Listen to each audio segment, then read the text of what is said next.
चीन आणि तंत्रज्ञान समीकरण तर जुनं आहे, पण क्रांतीला तोड नाही. कारण आहे त्याचं हे प्रो तंत्रज्ञान. हे तंत्रज्ञान विकसित पाहता अक्षरशः कधी काळी तोंडात बोटं घालावी अशी अवस्था होते किंवा आपण बघतच बसू असं काहीतरी म्हणता येईल. चीनने आता एक ड्रोन बनवलाय, पण तो साधासुद्धा ड्रोन नाही आहे. हा ड्रोन चार्ज होणार आहे आणि ते सुद्धा खाली न उतरवता थेट हवेत. कसं ते पाहूयात या रिपोर्टमधून.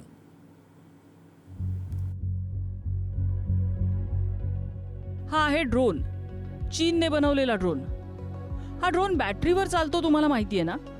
पण आता हा ड्रोन खाली उतरवून चार्ज करण्याची गरज कमी व्हायची शक्यता आहे. चीनमधल्या संशोधकांनी लेझरच्या मदतीने हवेतच ड्रोनची बॅटरी चार्ज करण्याची वायरलेस प्रणाली विकसित केली आहे. या तंत्रज्ञानामुळे ड्रोनच्या उड्डाणाचा कालावधी वाढवायला मदत होऊ शकते. बॅटरी संपल्यानंतर ड्रोनला जमिनीवर उतरवावं लागतं आणि पुन्हा चार्ज केल्यानंतरच त्याचं उड्डाण सुरू करता येतं.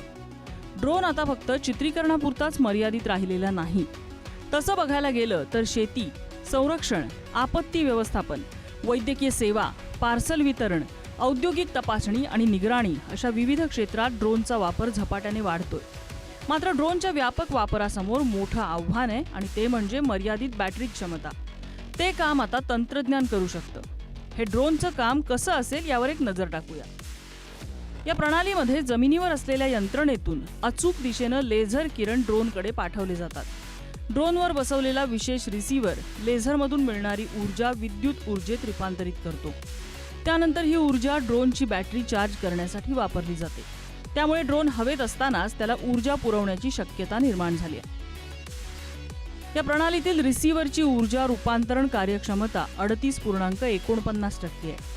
ही कार्यक्षमता अजूनपर्यंत 100% नसली तरी या तंत्रज्ञानात सुधारणा करण्यासाठी संशोधन सुरू आहे.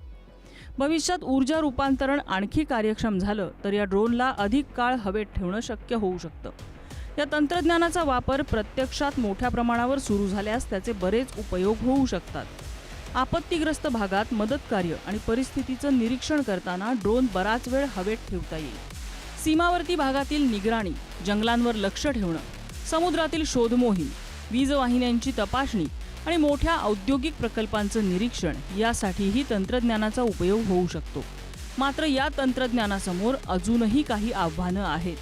हवेत वेगाने हालचाल करणाऱ्या ड्रोनवर लेझर किरण अचूकपणे केंद्रित करणं, खराब हवामानात ऊर्जा हस्तांतरण कायम ठेवणं, लेझरच्या वापराशी संबंधित सुरक्षेचे निकष पाळणं आणि या प्रणालीचा खर्च कमी करणं आवश्यक आहे. त्यामुळे तंत्रज्ञान आशादायक असलं तरी त्याचा मोठ्या प्रमाणावर व्यावसायिक वापर होण्यासाठी आणखी संशोधन आणि चाचण्यांची गरज आहे. तंत्रज्ञानाचा आवाका झपाट्याने वाढतोय.